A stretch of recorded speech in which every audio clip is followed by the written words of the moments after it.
Hello everyone, myself Pramod, your friend computer. So today we are going to study the topic coordinate coupling in 2 degree freedom system. देखिए coordinate coupling होती क्या है कि जैसे suppose हम ये मान लेते हैं कि सपोज हमारे पास एक सिस्टम है, कोई उसकी एक इक्वेशन है, हम इक्वेशन लिख रहे हैं, सिस्टम में ड्रॉ नहीं करते हैं, k1x1 plus k2x2 equal to 0। Suppose ये इक्वेशन है। सिमिलरली हम मान लेते हैं कि हमारे पास एक दूसरी इक्वेशन है m2x2 डबल डॉट प्लस में k2x2 प्लस में k1x1 इक्वल टू 0। क्लियर, हम ये इक्वेशन मान लेते हैं। अब अगर हम इस इक्वेशन पे फोकस करें तो हम देखते थे कि इस फर्स्ट इक्वेशन में ये x1 भी है और x2 भी है, सेकेंड इक्वेशन में x2 भी है और x1 भी है। तो हम देखते हैं कि ये जो फर्स्ट इक्वेशन है ये दोनों कोऑर्डिनेट से कपल्ड है और ये जो सेकंड इक्वेशन है ये भी अपने दो कोऑर्डिनेट्स के थ्रू कपल है। तो हम इसको बोलते हैं कोऑर्डिनेट्स की कपलिंग है ये। क्लियर। अब देख इसमें हम अगर इसको थोड़ा सा आप ध्यान देखेंगे, अगर हम किसी एक भी कोऑर्डिनेट्स पे इफ़ेक्ट डालते हैं, मतलब अगर हम x1 को थोड़ा वेरी करेंगे तो हमारे दोनों इक्वेशंस वेरी होंगे, मतलब दोनों नेचुरल फ्रीक्वेंसीज वेरी होंगी, क्योंकि अगर दो इक्वेशन है तो दो नेचुरल फ्रीक्वेंसी होंगी। तो अगर हम एक कोऑर्डिनेट को टच कर रहे हैं तो हमारा दूसरे की फ्रीक्वेंसी भी वेरी कर रही है। अगर हम फर्स्ट को वेरी करेंगे तो सेकेंड फ्रीक्वेंसी वेरी करेगी, सेकेंड को वेरी करेंगे तो फर्स्ट फ्रीक्वेंसी वेरी करेगी। तो ये हमारा क्या है इंडिपेंडेंट टर्म्स है, दोनों कोऑर्डिनेट्स क्या एक दूसरे पे डिपेंड कर रहे हैं, जिसके कारण फ्रीक्वेंसी वेरी कर रही है। फिज़िकली क्या होता है कि सिस्टम में ये दोनों टर्म आपस में कनेक्ट रहते ही हैं और इन दोनों इस कोऑर्डिनेट कपलिंग को फोकस में रखते हुए ही हम सिस्टम को डिज़ाइन करते हैं। अब कौन सा सिस्टम जिसमें कोऑर्डिनेट कपलिंग आप ऑब्जर्व करते हैं? देखिए सपोज़ आपका कार है, ये आपके पास कोई कार है। क्लियर। अब आप इस कार में, ठीक, जब ये कार सपोज सरफेस रोड से पास कर रही है तो इस तरह से इसमें क्या है, सपोज ये सरफेस क्या है, कुछ वेवीनेस है सरफेस में, इस तरह से कोई पार्ट है ये मोशन में है, ये आगे को जा रहा है, ऐसे ऐसे मूव करके यहाँ पे आ रहा है। क्लियर। अब ये जो हमारा मूव कर रहा था किसी सरफेस पे और उस सरफेस में क्या है, वेवीनेस है, उस सरफेस पे क्या वेवीनेस, इस मीन्स कि इसमें क्या हो रही है, एक लीनियर डायरेक्शन हो रही है, लीनियर मोशन में एक्स हो रहा है। बट जैसे ही आप ब्रेक अप्लाई करते हैं तो ये क्या होता है, ये आपका कुछ ऐसे आगे को झुक जाएगा, ये आपका क्या है ऐसे टिल्ट हो जाएगा और इसमें क्या होगा, एक एंगुलर मोशन भी होगा, इसमें क्या होगा, एक एंगुलर मोशन भी होगा। तो हम देखते हैं कि इसमें एक्स मोशन भी हो रहा है, थीटा रोटेशन भी हो रहा है। तो ये जनरली आपका क्या ऑटोमोबाइल्स एक लीनियर मोशन और एंगुलर मोशन दोनों ऑब्जर्व होते हैं। तो इन सच केसेस में अगर आप एक्स को इफेक्ट करते हैं तो थीटा इफेक्ट होता है, थीटा का इफेक्ट करते हैं एक्स करते हैं। इन सब दोनों तो मतलब क्या है, कपल्ड है, एक्स और थीटा आपस में कपल्ड है। हम क्या करते हैं, इसमें वाइब्रेशन सिस्टम को हमें ऐसे डिज़ाइन करना होता है कि इसका वाइब्रेशंस को, जो दोनों का अगर कंबाइंड इफेक्ट हो तो हमारी वाइब्रेशन भी ज़्यादा होगी, और जब वाइब्रेशन ज़्यादा होगी तो हमें उसको एब्जॉर्व करने के लिए हमारा जो एब्जॉर्बर सिस्टम है वो भी हमारा बहुत अच्छा होना चाहिए। तो उसको हम डिज़ाइन करने के लिए इस कोऑर्डिनेट कपलिंग को स्टडी करते हैं। क्लियर। तो कोऑर्डिनेट कपलिंग को मेन आर्टिकल को स्टडी करने से पहले हम कुछ अपने बेसिक्स देख लेते हैं। हम अपने कोऑर्डिनेट सिस्टम पर फोकस करते हैं तो हमारे पास एक होता है फिजिकल कोऑर्डिनेट, जनरलाइज कोऑर्डिनेट और एक होता है प्रिंसिपल कोऑर्डिनेट, जो आप यहाँ पर आप स्टडी करेंगे। देखिए फिजिकल कोऑर्डिनेट क्या होता है, सपोज मेरे पास एक डबल पेंडुलम है। क्लियर। इसका रोटेशन एक θ1 हुआ, θ2 हुआ। अब मैं मानता हूँ कि इसका ये रेफरेंस कोऑर्डिनेट है x और एक रेफरेंस कोऑर्डिनेट है ये y। क्लियर। अगर इस x और y रेफरेंस कोऑर्डिनेट्स पे हम फोकस करें तो जो मेरा मास m1 है, सपोज इसका जो कोऑर्डिनेट है x1 और y1, मतलब कि इस ओरिजिन से इसकी लोकेशन है x1 y1। सिमिलरली इस m2 की लोकेशन जो है उस ओरिजिन से है x2 और y2। क्लियर। तो इसकी जो लोकेशन हमारे पास क्या आई है, x1 y1 आई है और इसकी लोकेशन हमारे पास x2 y2 आई है। तो ये जो x1 y1 और x2 y2 हैं, ये इस सिस्टम की कन्फिग्रेशन को, इसकी लोकेशन को, उसकी पोजीशन को डिफाइन करते हैं। क्लियर।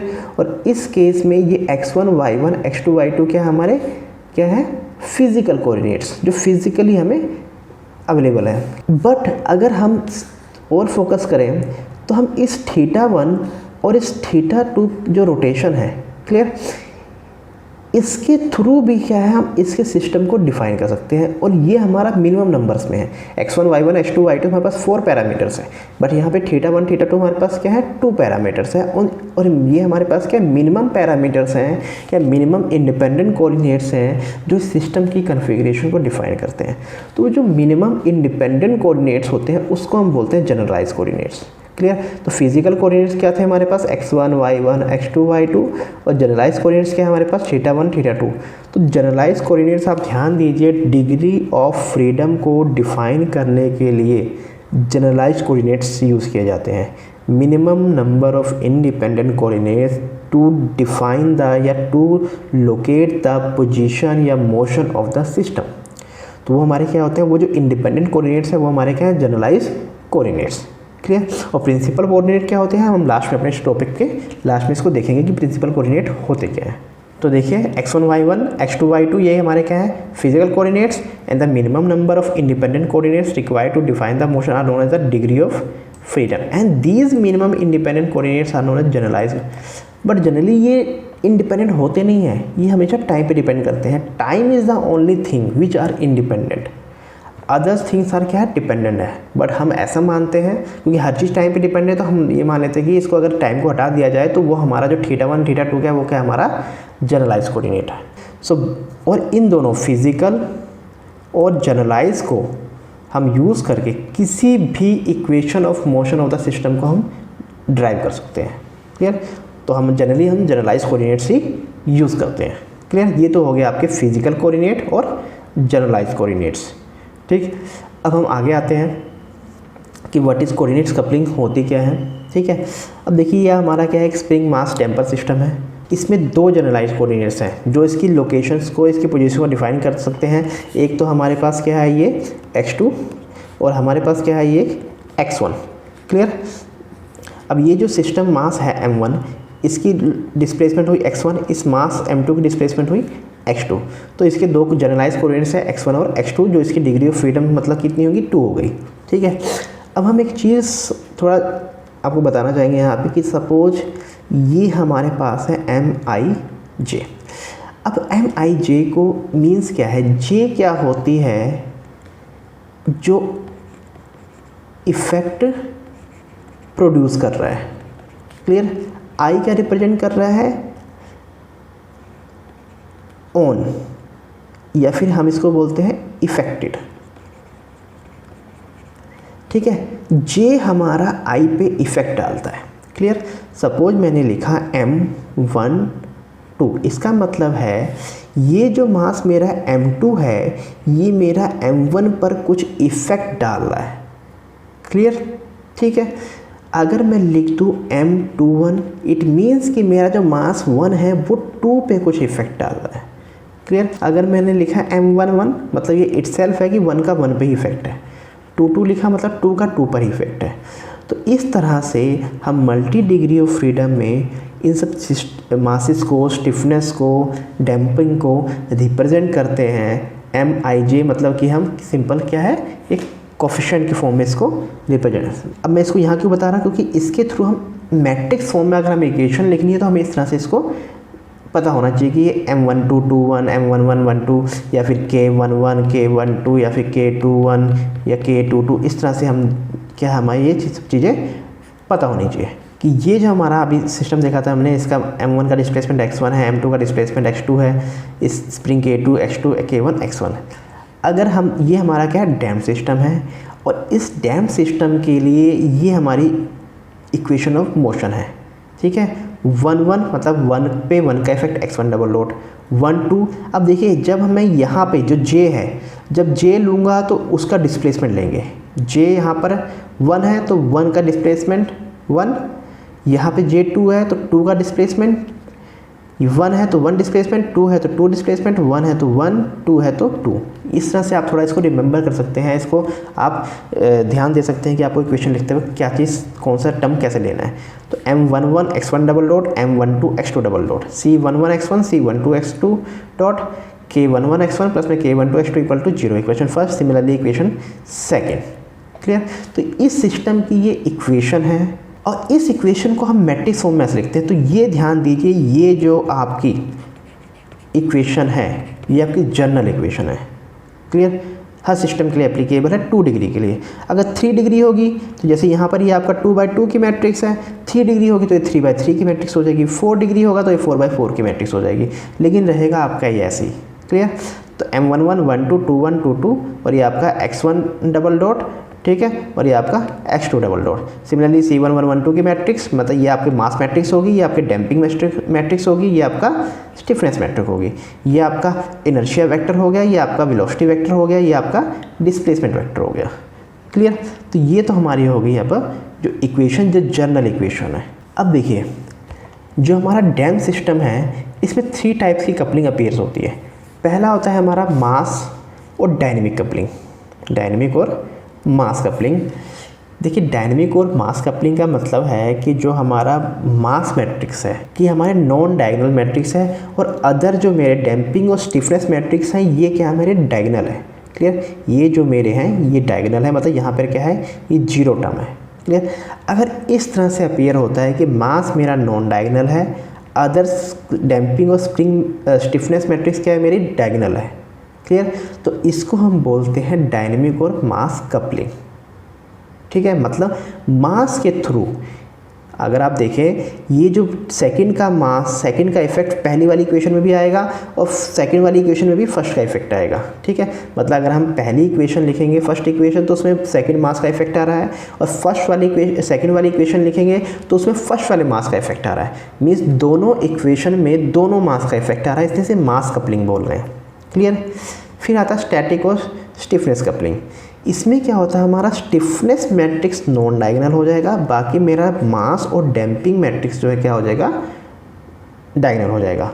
इसमें भी यही होगा, जब हम इक्वेशन लिखेंगे तो फर्स्ट इक्वेशन में दोनों स्प्रिंग का इफेक्ट आएगा और सेकेंड इक्वेशन में भी दोनों स्प्रिंग का इफेक्ट आएगा। तो फिर हमारा स्टैटिक कपलिंग में क्या होता है, दोनों इक्वेशन में दोनों स्प्रिंग का इफेक्ट आता है, बाकी मास और डैम्पिंग का नहीं आएगा, तो हमारी स्टैटिक कपलिंग हो गई। सिमिलरली डैम्प्ड कपलिंग क्या होगी, डैम्प्ड कपलिंग वो होगी जिसमें मेरा डैम्पिंग मैट्रिक्स क्या होगा, नॉन डायगोनल होगा, बाकी मास और स्टिफनेस मैट्रिक्स क्या होगा, मेरा डायगोनल होगा। क्लियर, इट मीन्स कि फर्स्ट इक्वेशन में फर्स्ट फ्रीक्वेंसी में दोनों डैम्पिंग का इफेक्ट है, सेकेंड इक्वेशन में सेकेंड फ्रीक्वेंसी में दोनों डैम्पिंग का इफेक्ट है। क्लियर, अदर्स मास और स्टिफनेस का सिर्फ अपने अपने पे इफेक्ट है, वन का वन पे है, फर्स्ट है तो फर्स्ट वाली इक्वेशन का, सेकंड है तो सेकंड वाली इक्वेशन पे इफेक्ट है। क्लियर, तो ये हो गया मेरा डायनेमिक और मास कपलिंग, स्टिफनेस और स्टैटिक कपलिंग और डैम्प कपलिंग। किसके लिए, डैम्प सिस्टम के लिए। ठीक है, अब अगर मैं बात करता हूँ एनडैम्प सिस्टम की, मतलब डैम्पर नहीं लगा है, ठीक है, ये हमारा डिस्प्लेसमेंट x2 है, ये मेरा डिस्प्लेसमेंट x1 है। ठीक है, अब मैं अनडैम्प सिस्टम की बात करता हूँ, ठीक, तो उससे मेरे पास ये आया था, मतलब डैम्पिंग मैट्रिक्स हमारी क्या होगी, रिमूव हो गई, अब वो है ही नहीं हमारे पास, तो हमारे पास ये इक्वेशन आई। अब इसके केस में 2 टाइप्स ऑफ आपको कपलिंग अपीयर होगी, जाहिर सी बात है डैम्पिंग हट के तो डैम्पिंग रिमूव हो जाएगी, और स्टिफनेस वाली टर्म डायगोनल। क्लियर, स्टैटिक और स्टिफनेस कपलिंग। ठीक, ये मास मैट्रिक्स क्या है हमारे पास, diagonal, stiffness matrix non diagonal. It means कि जब मास कपलिंग होगा तो दोनों इक्वेशंस, मतलब ये इक्वेशन क्या हो जाएगी, M11 x1 double dot M12 x2 double dot plus K11 x1 equal to 0। ठीक है, और दूसरा हम लिख सकते हैं M21 x1 double dot plus M22 x2 double dot plus K22 x2 equal to 0। अगर अब आप इस पर फोकस करें तो देखिए सेकेंड मास का पहली इक्वेशन पे इफेक्ट पड़ रहा है और फर्स्ट मास का सेकेंड इक्वेशन पे इफेक्ट पड़ रहा है। क्लियर, बट पहली इक्वेशन में सिर्फ फर्स्ट स्प्रिंग का इफेक्ट है और सेकेंड इक्वेशन में सिर्फ सेकेंड स्प्रिंग का इफेक्ट है, मतलब कि फर्स्ट इक्वेशन पे सेकेंड स्प्रिंग का इफेक्ट नहीं पड़ रहा है, सेकेंड इक्वेशन में फर्स्ट स्प्रिंग का इफेक्ट नहीं पड़ रहा है, इसलिए ये हमारी क्या है, मास कपलिंग। ठीक, सिमिलरली अगर आप इसको लिखेंगे तो यहाँ पे हमारा ये क्या है, हमारी सिर्फ पहली इक्वेशन में m11 का इफेक्ट आएगा, सेकंड इक्वेशन में m22 का इफेक्ट आएगा। मतलब कि फर्स्ट इक्वेशन में सिर्फ मास 1 का इफेक्ट आ रहा है, सेकंड इक्वेशन में सिर्फ मास 2 का इफेक्ट आ रहा है। बट फर्स्ट इक्वेशन में फर्स्ट स्प्रिंग और सेकंड स्प्रिंग दोनों का इफेक्ट आएगा, और सेकंड इक्वेशन में भी फर्स्ट और सेकंड स्प्रिंग दोनों का इफेक्ट आएगा। तो इससे हमें ये पता चलता है कि इसमें क्या है, स्टिफनेस का इफेक्ट आ रहा है दोनों में। मतलब क्या है, दोनों इक्वेशन स्टिफनेस से कपल्ड है, इसलिए क्या है, स्टैटिक और स्टिफनेस कपलिंग। अब हमारा आता है प्रिंसिपल कोऑर्डिनेट्स। देखिए प्रिंसिपल कोऑर्डिनेट्स क्या है, if the equation of motion are neither statically coupled not dynamically coupled, मतलब कि वो ना तो उसमें स्टिफनेस से वो कपल्ड है, ना ही मास से कपल्ड है, then the coordinates x1 and x2 in the equation are termed as principal coordinates, principal और नॉर्मल कोऑर्डिनेट्स। और ये इक्वेशन हमारी ऐसे बन जाएगी, मतलब कि ये भी मेरा क्या हो गया, मास भी मेरा क्या हो गया, डायगोनल, और स्टिफनेस भी मेरे पास क्या हो गई, डायगोनल। क्लियर। तो मतलब मास और स्टिफनेस मेरे पास दोनों इक्वेशन आ गई। तो हम अगर इसको लिख के देखें तो मेरे पास आता है m11 x1 double dot plus k11 x1 equal to 0 और m22 x2 double dot plus k22 x2 equal to 0। Clear. अब अगर आप देखें पहली इक्वेशन में किसी भी सेकंड पैरामीटर का इफेक्ट नहीं है, चाहे वो मास हो चाहे स्टिफनेस हो। क्लियर। इसी तरह सेकंड इक्वेशन पे कहीं पे भी फर्स्ट का कोई इफेक्ट नहीं, चाहे वो मास हो चाहे स्टिफनेस हो। तो इट मीन्स कि दोनों क्या है हमारे पास, किसी भी तरह से ना वो स्टैटिक कपल्ड है, ना ही वो मास डायनेमिक कपल्ड है। क्लियर। तो इस तरह के सिस्टम को हम क्या बोलते हैं, अनकपल्ड सिस्टम। क्या बोलते हैं, अनकपल्ड सिस्टम। और जो अनकपल्ड सिस्टम जिस कोऑर्डिनेट्स के थ्रू हमें मिले, x1 और x2 जो कोऑर्डिनेट्स हैं जिसके थ्रू ये हमारे पास अनकपल्ड सिस्टम आया है, उन कोऑर्डिनेट्स को हम बोल देते हैं प्रिंसिपल कोऑर्डिनेट्स। क्लियर। तो प्रिंसिपल कोऑर्डिनेट्स आपका कई बार एग्जाम में पूछा जाता है, what is principal coordinates and the selection criteria for the principal coordinates. Clear. तो इसका सिलेक्शन क्राइटेरिया क्या होता है प्रिंसिपल कोऑर्डिनेट्स का, 3 होते हैं। Coordinates leading to static coupling, कि कैसे कोऑर्डिनेट्स को सेलेक्ट किया जाए कि स्टैटिक कपलिंग हो। सेकंड होता है कि कैसे कोऑर्डिनेट्स को सेलेक्ट किया जाए कि डायनेमिक कपलिंग हो। Coordinates leading to static and dynamic coupling, अगर वो कोऑर्डिनेट्स हमें स्टैटिक कपलिंग की तरफ ले जा रहे हैं तो प्रिंसिपल कोऑर्डिनेट्स नहीं बनेगा। अगर वो कोऑर्डिनेट्स मुझे डायनेमिक कपलिंग की तरफ ले जा रहे हैं तब भी नहीं बनेगा। अगर वो मुझे दोनों तरफ ले जा रहे हैं तब भी वो कोऑर्डिनेट्स हमारा प्रिंसिपल कोऑर्डिनेट्स नहीं होगा। तो हमें कोऑर्डिनेट्स को ऐसे सेलेक्ट करना है कि ना स्टैटिक कपलिंग हो, ना डायनेमिक कपलिंग हो, ना ही दोनों तरह की कपलिंग हो। क्लियर। तो हमारा हो जाता है वो सिलेक्शन ऑफ प्रिंसिपल कोऑर्डिनेट्स। और नेक्स्ट लेक्चर में हम स्टडी करेंगे कपल सिस्टम। तो कोऑर्डिनेट्स का एक आपस में क्या इफेक्ट पड़ता है। ठीक। तो see you in next lecture. Thank you very much.